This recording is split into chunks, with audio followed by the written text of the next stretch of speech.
sauce, keep it dip there. Ay, 날 따라 twist it. Ay, hot sauce 타오를 때. 입맛대로 먹는 dish. Apa itu tablet? Tablet menurut Tabcast RI adalah sediaan padat kompak dibuat dengan kertas cetak dalam bentuk tabung pipih atau sirkuler kedua permukaannya rata atau cembung, mengandung satu jenis obat atau bahan tambahan dalam pembuatan tablet. Pada dasarnya, bahan pembantu pembuatan tablet atau eksipien berfungsi untuk membantu proses penabletan dalam memperbaiki hasil akhir tablet.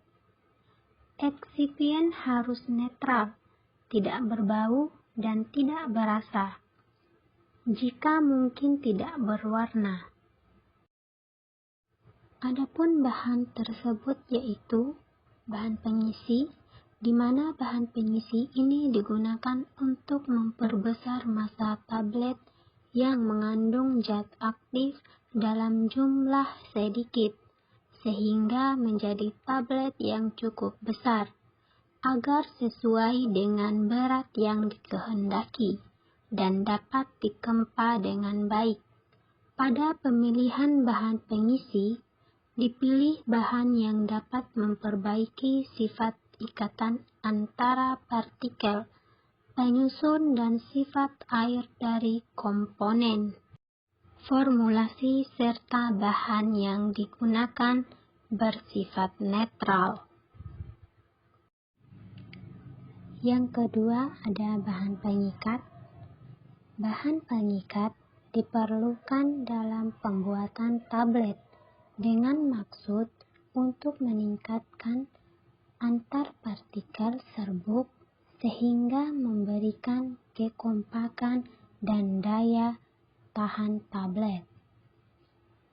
Penggunaan bahan pengikat yang terlalu banyak atau berlebihan akan menghasilkan massa yang terlalu basah dan granul yang terlalu keras, sehingga tablet yang dihasilkan mempunyai waktu hancur yang lama. Dan sebaliknya, kekurangan bahan pengikat akan menghasilkan daya rekat yang lemah, sehingga tablet akan rapuh dan terjadi cupping. Yang ketiga ada bahan penghancur. Bahan penghancur adalah bahan yang ditambahkan dalam pembuatan tablet dengan maksud tablet hancur menjadi bagian-bagiannya apabila berada dalam medium air. Prinsip kerja bahan penghancur adalah untuk melawan daya tarik bahan pengikat dan kekuatan fisik tablet sebagai akibat dari tekanan mekanik pada proses kompresi. Yang keempat ada bahan pelicin. Bahan pelicin memudahkan pengeluaran tablet keluar ruang cetak melalui pengurangan gesekan antara dinding dalam lubang ruang cetak dengan permukaan sisi tablet. Selanjutnya metode pembuatan tablet. Yang pertama metode granulasi basah. Metode ini merupakan metode yang paling banyak digunakan dalam memproduksi tablet kompresi.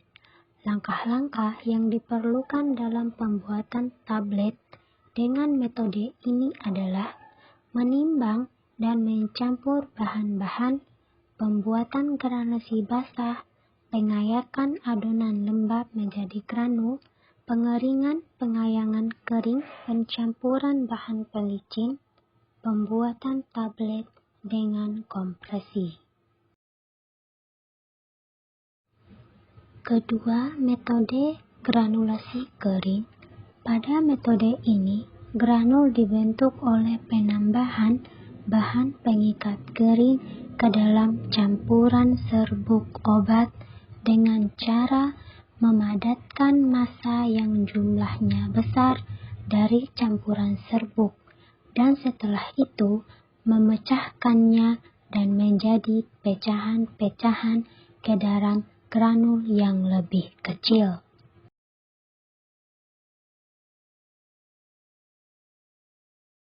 Yang terakhir, metode cetak langsung. Metode ini dilakukan pada bahan-bahan obat atau bahan tambahan yang bersifat mudah mengalir dan memiliki sifat kohesif yang memungkinkan untuk langsung ditablet tanpa memerlukan proses granulasi. Proses pembuatan tablet ini memiliki alat yang pertama, yaitu neraca analitik. Neraca analitik suatu alat yang sering digunakan dalam laboratorium yang berfungsi untuk menimbang bahan yang akan digunakan.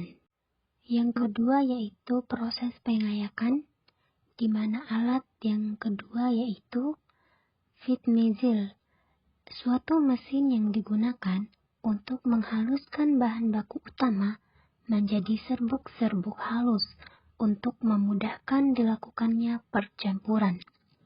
Ia digunakan untuk menggiling campuran untuk pembuatan granulasi sehingga menjadi lebih halus dan ukurannya seragam. Di dalam alat ini terdapat pisau-pisau yang dapat menghaluskan dan ayakan untuk menyeragamkan ukuran. Yang ketiga yaitu proses mixing, di mana alat yang digunakan dalam ini adalah drum rotator. Adalah alat yang berguna untuk menghomogenkan suatu campuran serbuk sehingga menghasilkan campuran yang homogen. Alat ini berupa drum yang diisikan suatu campuran lalu diletakkan kepada rotator. Drum rotator digunakan untuk membalikan dan memutar drum serta isi drum.